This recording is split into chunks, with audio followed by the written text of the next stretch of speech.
بصوا هنا بقى بالله عليكم جوزي جايب لي كوسه شكلها عامل ازاي، يقول له انا عايزه اكلها محشي. بصوا دي الحشا فيها ايه بالله عليكم. بصوا يعني جيت ادخل حتى المقوره ما دخلتش فيها، اقسم بالله ما دخلت فيها.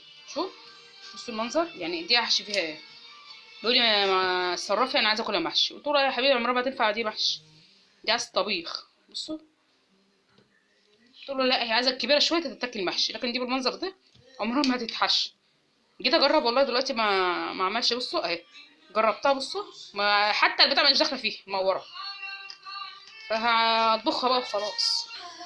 وهنا بقى ايه حطيت حته سمنه اهو في الحله عشان اشوح البصل والثوم عشان اعمل الكوسه.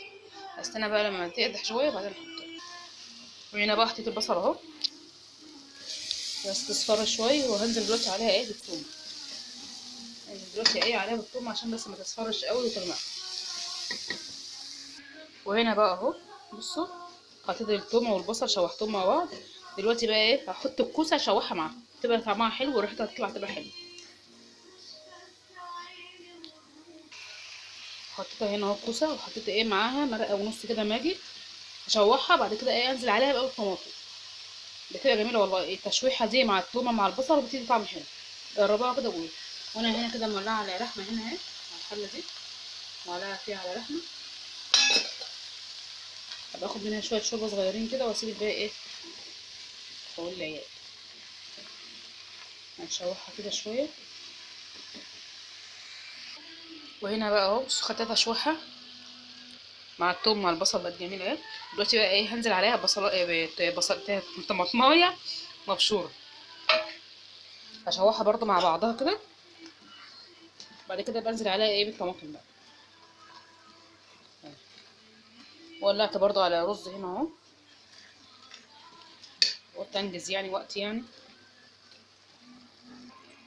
وهنا بقى بعد ما حطيتها وشوحتها وكده وحطيت طماطميه، حطيت لها بقى شويه طماطم صلصه اهي، شايفين اهي صلصه اهي. دلوقتي بقى هنزل عليها بشويه شوربه وشويه ايه ميه مغليين اهي.